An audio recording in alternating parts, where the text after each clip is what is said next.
न चाहे तुमसे विदा लूं, मेरा दिल न चाहे तुमसे विदा लूं। ओ जाने वाले, ओ जाने वाले, किया हमने तुमको खुदा के हवाले। जाने वाले, ओ जाने वाले।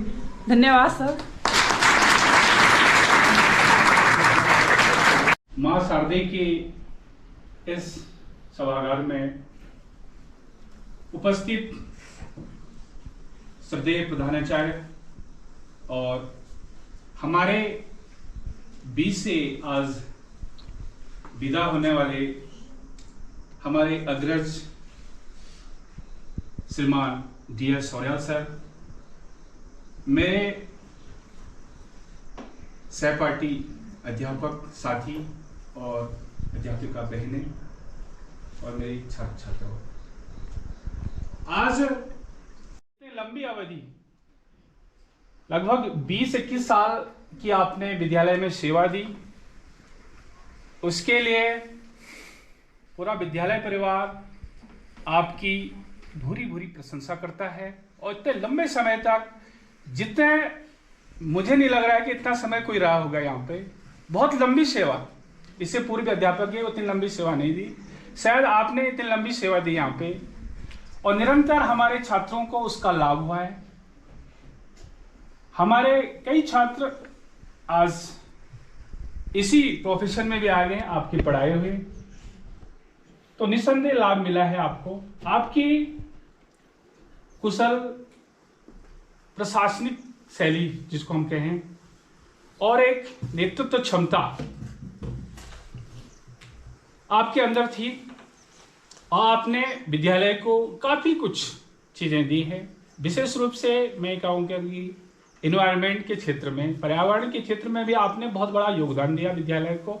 और ये एक, मैं कहूँ कि एक हमारा एक जो सिस्टम है ना, क्योंकि यहाँ पर जो कुछ पदानुक्रम में ऐसी व्यवस्थाएं होती है कि आप विद्यालय के प्रधानाचार्य पे काबिज नहीं हुए, वरना आपके अंदर पूरी क्षमता और जो प्रशासनिक क्षमता थी, हम तो चाहते थे कि आप बने कुछ समय पहले, जब हमने नितिन नेगी सर को चार्ज दिया था यहाँ पे।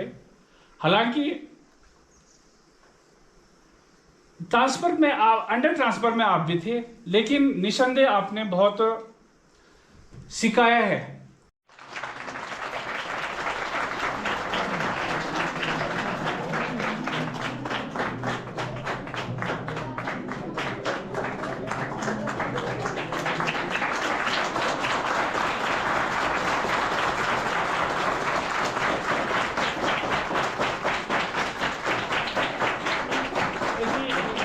इसी क्रम में पुनः श्री महावीर मेहरा सर, आप भी माल्यार्पण का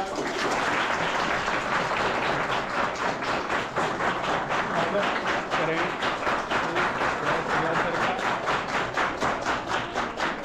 इसी क्रम में मुकेश सतीश है,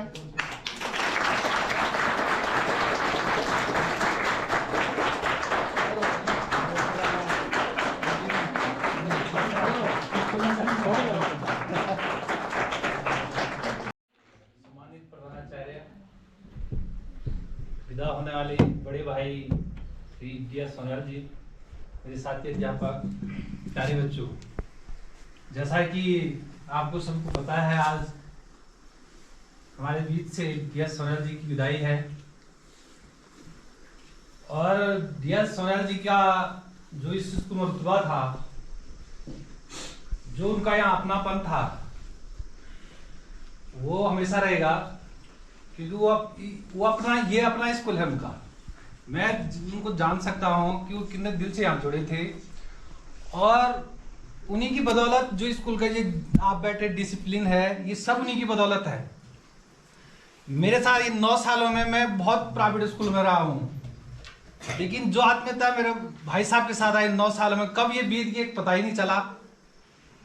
और भाई साहब के साथ हमको बहुत मजा भी आया, यहाँ पर बहुत कुछ सीखा है हमने। मैं बताऊं तो अब हम आज कोई भी काम लेते हैं तो भाई साहब के सिखाए हुए चीज़ों से ही लेते हैं कि कोई डरना नहीं किसी चीज़ के लिए, हम किसी चीज़ से मना भी नहीं करते। तो भाई साहब के जो यादें और जो चीज़ें छोड़ के गए, हम जो विरासत हमको दी है, सौंपी है आपने भाई साहब, हम उस विरासत को आगे ले जाएंगे। और आपने जितने भी काम छोड़े हैं उन्हीं को हम आगे उससे ले जाएंगे आगे, ताकि आपको भी ये फील ना हो कि क्या होगा। क्योंकि भाई साहब को चिंतित रहते थे, क्या चिंता तो रहती है, क्योंकि ये हमारा अपना घर का स्कूल है, हम भी यहीं के पढ़े हैं। तो मैं समझ सकता हूँ भाई साहब कितने अंदर से भरे होंगे कि देखो, जाना अलग विषय, एक विभाग की प्रक्रिया थी और बहुत साल भी हो गए थे उनको, 22 साल कम नहीं होते एक जगह पे, तो वो अलग प्रक्रिया है। लेकिन उनका जो स्कूल को दिया हुआ है वो कभी इतना कोई दे भी नहीं पाएगा भविष्य में, मैं बता रहा हूँ। और आप हमें मेरे हमेशा फेवरेट टीचरों में हैं आप, क्योंकि आपने बहुत कुछ सिखाया है। हम प्राइवेट स्कूल में कई जगह रहे, लेकिन आपसे बहुत कुछ सीखा है भाई साहब ने। आप जहां भी रहेंगे आप एक रियल टीचर और कंप्लीट टीचर हैं आप। आपका जो डिसिप्लिन है, 2-2 का कड़वा जरूर लगता है लोगों को, लेकिन हमको कभी कड़वा नहीं लगा भाई साहब। आपके साथ हमारा बहुत ही अच्छा समय बीता और बहुत कुछ सिखा के गए आप। हमको कड़क आदमी पसंद आता, क्योंकि हम खुद ही वैसे टाइप के हैं। तो हम जो जैसा ही नेचर पसंद भी आता है हमको, क्योंकि हम बच्चों के भविष्य के लिए, आपने भी कभी किसी बच्चे पे दोस्ती टाइप की नहीं किया आपने। आप भी आज भी अगर भाई साहब कोई गलत काम करे अभी भी पीट देंगे आपको।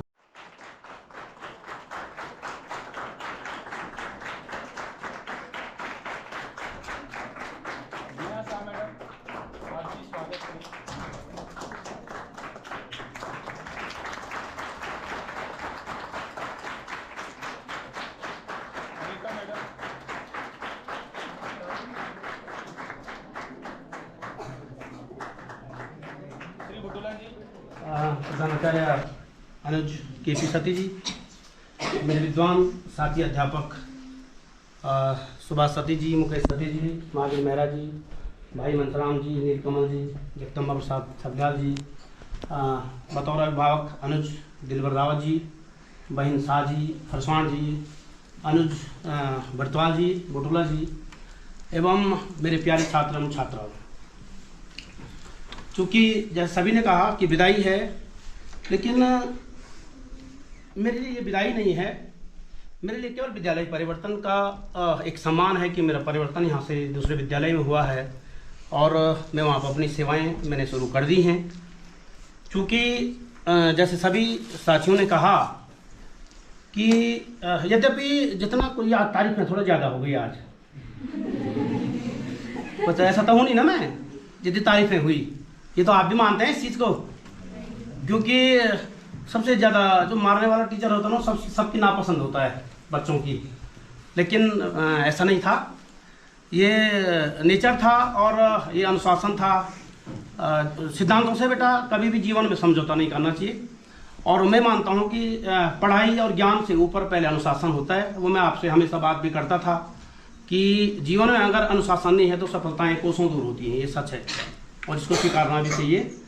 और उसी का पालन करते हुए मैं एक इन लगभग 20-21 सालों में आप फिर रिपीट कर रहा हूँ कि आप जानते हैं कि मैं कड़क मिजाज अध्यापक रहा, कि मुझे एहसास है कि बच्चे दूर से देख करके मुझसे भगते थे, तो मुझे लगता था कि चलो डरते हैं, अच्छी बात है, बच्चे डरते हैं मुझे देख करके, उस कोने से कोई जा रहा है तो इसका मतलब मैं कहीं ना कहीं हूँ, ठीक है, प्रभाव बच्चों के बीच। बाकी मैं कितना आपको दे पाया, और जब मैं जिस दौर में यहाँ आया शायद उसमें से केवल भाई मनसराम जी और जगदम्बा प्रसाद जी उस 2005 में से यहाँ पर जो 2 लोग हैं वो थे, बाकी ना आप थे ना ये सारे साथी लोग थे, केवल ये 2 लोग यहाँ पर थे। और तब से और जब मैं गया पिछले महीने, तब तक मैंने केवल लड़ाई किया, हमेशा लड़ाई की, ये सच है। भाई लोगों ने भी कहा, मैं कभी बहुत अच्छा, मतलब ये अगर कहें कि यार किसी ने मेरे को बहुत अच्छा सम्मान दिया होगा दिल से, ऐसा मैं हासिल नहीं कर पाया, और उससे उसकी मुझे खुशी है। इसलिए खुशी है कि मैंने अपने सिद्धांतों से कभी समझौता नहीं किया, इसलिए मैं सबकी नापसंद रहा, लेकिन हमेशा बच्चों के फेवर में बोला, उसका मुझे सुकून है। और जो ये 20 साल रहे, इन 20 सालों में जो मेरी उपलब्धि है वो ये है कि जिन बच्चों को मैंने पढ़ाया उनके बच्चे भी पढ़ाने का मौका मिला। जिन बच्चों को मैंने यहाँ से पढ़ाया उनके बच्चे अभी 8 और 9 में यहाँ पढ़ रहे हैं। कुछ बच्चे हैं ऐसे कि जो 8 और 9 में यहाँ हैं, तो मुझे सुकून है कि मैं 2-2 पीढ़ियों को पढ़ाने का मुझे सौभाग्य प्राप्त हुआ। बाकी तरीका अपना अपना होता है बेटा, व्यवहार अपना अपना होता है, प्रकृति अपनी अपनी होती है हर इंसान की। और ऐसा नहीं है, मैं आपसे हमेशा इन चीज़ों को क्लास में भी कहता था कि इस जो मैं हमेशा एक वाक्य कहता हूँ, a man can do what man has done, एक कहावत है अंग्रेजी की, कि जिस काम को कोई कर चुका है ना, कोई भी व्यक्ति कर सकता है। कभी अपने को छोटा मत आंकिए, कि फिर भी कह रहा हूँ, कभी अपने को उदास मत होने दीजिए। कभी ये मत सोचो कि आपके पास शक्ति नहीं है, आपके पास अधिकार नहीं है, तो आप बहुत छोटे आदमी हैं। आप अपनी प्रतिभाओं से लोहा मनवा सकते हैं, आप अपनी प्रतिभाओं से किसी की बराबरी कर सकते हैं, आप अपने को उस लायक बना सकते हैं। आपको समाज के बीच अपना नाम लाना है, फ्रंट पे नाम लाना है, तो आपके पास कुछ ना कुछ होता है, प्रत्येक के पास होता है, प्रत्येक यूनिक है। बस ज़रूरत होती है तो उसको निखारने की ज़रूरत होती है। और रही बात विद्यालय के लिए योगदान की, तो वो तो हमारी नौकरी थी, ड्यूटी थी कि क्या हम कर सकते हैं बेहतरी के लिए, विद्यालय की बेहतरी के लिए। जो संस्था हमको आगे बढ़ाने में, हम आर्थिक रूप से जो संस्था हमको मजबूत बनाती है, हमारे घर परिवार को चलाती है, और उस संस्था के प्रति हम क्या कर सकते हैं। क्लासरूम के लिए तो हम डिप्यूट हैं ही हैं, लेकिन उसके अतिरिक्त हम क्या कर सकते हैं वो हमको करना चाहिए। और कभी भी अपनी प्रतिभाओं को दबाना नहीं चाहिए, खुल करके सामने आना चाहिए। मैं हमेशा, हम सभी लोग आपसे कहते हैं, भाई मेहरा जी ने कहा, देखो भाई साहब, मैंने उनको कल फ़ोन किया, मैंने कहा कल भाई लोग विदाई दे रहे हैं, आप भी आ जाना। और वास्तव में सच है कि मैंने सबसे ज़्यादा लड़ाई भाई साहब से की है, सबसे ज़्यादा लड़ाई पूरे 20 सालों में भाई साहब से हुई है। लेकिन ऐसा नहीं है कि अपनापन की कमी है, उनका भी मेरे प्रति और मेरा उनके प्रति पूरा अपनापन है। लड़ाई कोई घर परिवार की नहीं थी, लड़ाइयाँ होती हैं, सबसे लड़ाइयाँ होती हैं। इनको मैंने कभी आप नहीं बोला, जैसे केपी ने कहा, उन्होंने सर नहीं बोला तो मैंने उनको आप नहीं बोला, मैंने हमेशा उनको तू बोला। तू के अलावा मैंने कभी किसी को कुछ नहीं बोला, इसलिए नहीं बोला कि मेरे छोटे भाई थे। नौकरी अलग चीज़ होती है, नौकरी अलग चीज़ होती है। चूंकि सब लोग एक घर के थे तो आप बोलने का तो मतलब ही नहीं है। हमेशा तू ता से बात होती है, आज भी होती है। आप तो बोलने का मतलब ही नहीं हो ना, आप बोला जाएगा, कभी भी नहीं बोला जाएगा, क्योंकि छोटे भाई हैं और वो मेरे को तू बोल नहीं सकते। मैं बड़ा भाई हूँ, वो तो तू बोलेंगे नहीं, तो सर भी नहीं बोलेंगे, मैं सर भी नहीं हूँ, उनके लिए मैं बड़ा भाई हूँ। तो इस भावना के साथ जो ये 20 साल कटे, निश्चित ही बहुत आनंद आया। लड़ाई भी हुई तो आनंद आया, क्योंकि एक घर के लोग से होती है, भाई में लड़ाई होती है, क्या दिक्कत है। और वो तुम्हारे पीछे हुई, वो तुम बच्चों के लिए हुई। ऐसा थोड़ी है कि उन्होंने मेरा कर्जा देना या मैंने देना, वो तुम्हारे लिए हुई कि ये इनको हम ठीक ठाक ढंग से कैसे पढ़ा पाएँ, हम ठीक ठाक